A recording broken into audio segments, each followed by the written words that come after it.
জীবনে কখনো অন্যের অভাব হবে না। খাবার প্রসাদ হয়ে যাবে। খাওয়ার আগে যদি নিয়মিত একবার পাঠ করেন এই মন্ত্র, আর এই প্রসাদ গ্রহণ করার পরে কাটবে আপনার গ্রহের কুপ্রভাব এবং বেরিয়ে আসতে পারবেন সব সমস্যা থেকে। সাথে শারীরিক অসুস্থতাও হবে দূর। মনে রাখবেন, আমরা যখন খাবার খাই তার আগে ভগবানের কাছে অনুমতি নেওয়া এবং একই সঙ্গে প্রার্থনা করা খুব গুরুত্ব রাখে। শাস্ত্রে এমনটাই নির্দেশ করা হয়েছে। বিশেষ করে যখন আমরা দুপুরের খাবার খাই, অর্থাৎ সারাদিনের মধ্যে যে প্রধান খাবার খাই, সেই সময় খাওয়া শুরু করার আগে এই একটি মন্ত্র বললে জীবনে কখনো অন্যের অভাব হয় না। আর ভগবানের আশীর্বাদে আপনার খাবার হয়ে যাবে পবিত্র, পাবেন প্রসাদের স্বাদ। আর এই প্রসাদ গ্রহণ করার পর আপনার জীবনে সকল সমস্যা দূর হবে ও বাজে কোনো গ্রহের প্রভাব থাকলে সেটাও কেটে যাবে। তাই আসুন এই ভিডিওটি সম্পূর্ণ দেখুন এবং এই মন্ত্রটি সম্পর্কে জানুন। জয় শ্রীকৃষ্ণ বন্ধুরা, কেমন আছেন আপনারা? বন্ধুরা, ভিডিওটিতে এগোনোর আগে আপনাদের কাছে একটু অনুরোধ রাখছি। আপনারা যদি এই চ্যানেলে প্রথমবার এসে থাকেন তাহলে অবশ্যই চ্যানেলটি সাবস্ক্রাইব করবেন এবং বেল বাটনটি অন করে দেবেন, যাতে সমস্ত ভিডিওর নোটিফিকেশন আপনার কাছে পৌঁছে যায়। ভিডিওটি দেখে ভালো লাগলে অবশ্যই একটি লাইক করবেন এবং সবাইকে শেয়ার করবেন, যাতে তারাও ভিডিওটি দেখে উপকৃত হয়। এবং কমেন্টে জয় শ্রীকৃষ্ণ লিখতে ভুলবেন না। তাহলে আসুন ভিডিওটি শুরু করা যাক।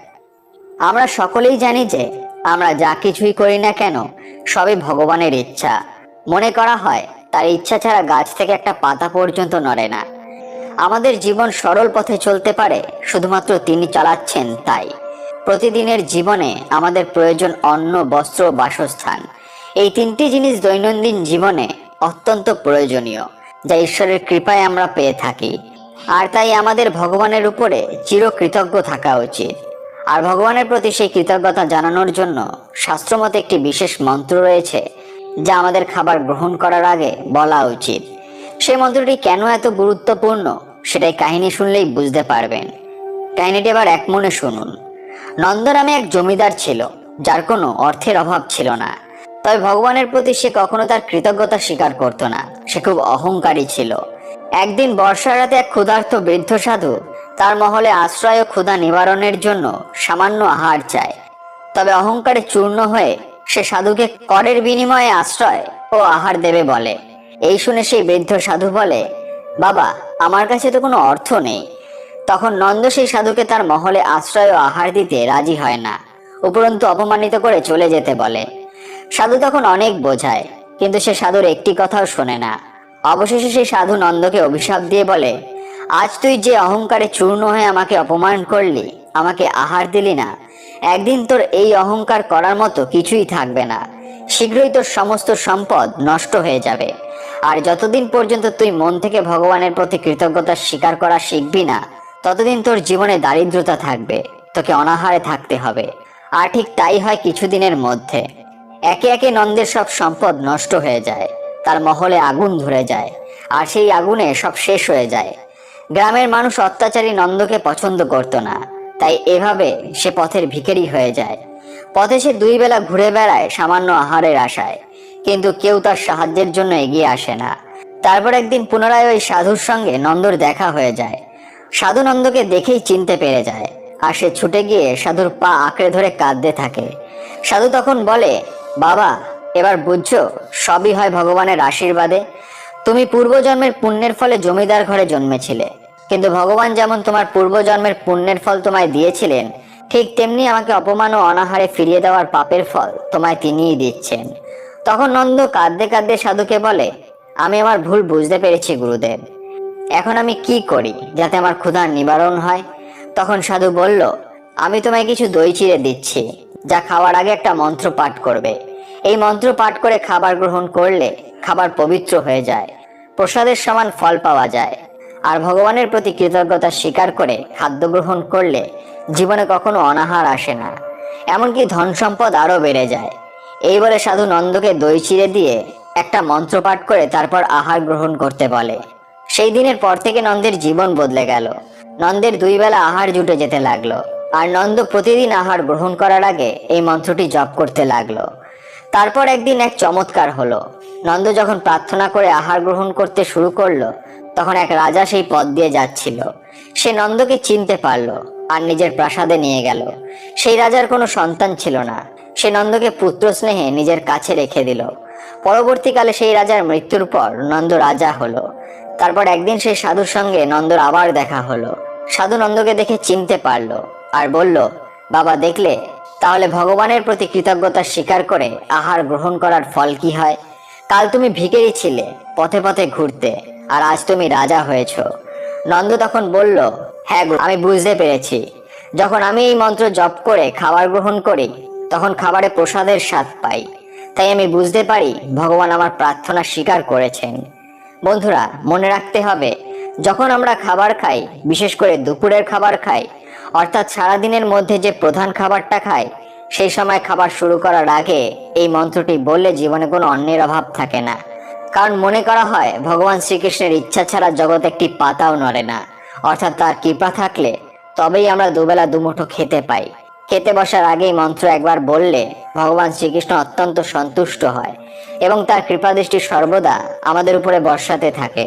আর এই বিশেষ মন্ত্রটি হলো ওং অন্নপতে হিরস্য নো দেহান শিবস্য সুস্মিনা প্রদাতারঙ্কারিশ ঊর্জঙ্গ দেহি দ্বিপদে চতুষ্পদে। এই মন্ত্রটির অর্থ হলো, হে প্রাপ্ত অন্নসমূহের দাতা প্রভু, আমরা যেন এর গ্রহণে সুস্বাদু ও বলযুক্ত হই।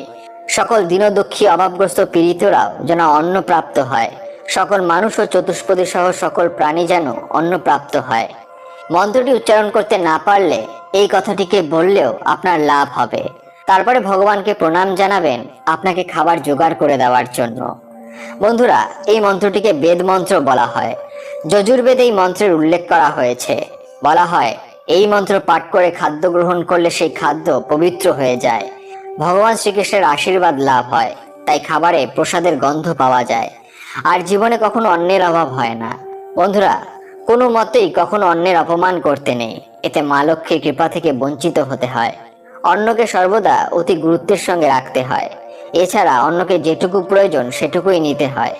যজুর্বেদে এটাও বলা হয়েছে, খাবার নষ্ট করা একেবারেই উপযুক্ত কাজ নয়। এবার চলুন কিছু অনুপ্রেরণামূলক উক্তি শুনে নেওয়া যাক। কখনো না বলো না, কখনো বলো না আমি করতে পারবো না। তুমি অনন্ত এবং সব শক্তি তোমার ভিতরেই আছে, তুমি সবকিছুই করতে পারো। প্রত্যেক মহান ব্যক্তি তাদের চূড়ান্ত সফলতা অর্জন করেছে তাদের চূড়ান্ত ব্যর্থতার এক ধাপ পরেই। কোনো কিছুই পূর্ব নির্ধারিত নয়। মনে বিশ্বাস থাকলে আপনি অনেক দূর পর্যন্ত এগিয়ে যেতে পারেন। পারিব না, এই কথাটি বলিও না আর। কেন পারিবে না তা ভাবো একবার। পাঁচজনে পারে যাহা, তুমিও পারিবে তাহা। পারো কি না পারো, করো যত নাবার। একবার না পারিলে দেখো শতবার। দুই ধরনের লোক রয়েছে যারা আপনাকে বলবে যে আপনি কখনোই সফল হতে পারবেন না। এক, যারা চেষ্টা করতে ভয় পায়, আর দুই, যারা আপনার সফলতাকে ভয় পায়। বাবা লোকনাথ বলেছেন যে যখন তুমি কোনো আশা রাখবে না, যে কোনো পরিস্থিতিতে যখন তুমি আশা রাখতে বন্ধ করে দেবে যে এই জিনিসটার থেকে আমার এই লাভ হতে পারে, তখন থেকে তুমি কষ্ট পাবে না। তুমি সবসময় খুশিতে থাকবে, তুমি সবসময় সুখের সমুদ্রে সাঁতার কাটবে, যেহেতু তুমি কোনো আশাই রাখোনি যেখানে গিয়ে আমি কি পেতে পারি। আর দ্বিতীয়, যদি তুমি আশা রেখেওছ, আর যদি সেখান থেকে কোনো ভুল হয়ে গেল, বা সেই মানুষটি কোনো ভুল করে দিল যার থেকে তুমি আশা রেখেছো, বা সেই বস্তুর থেকে কোনো ভুল হয়ে গেল, তখন তুমি তাকে ক্ষমা করে দাও।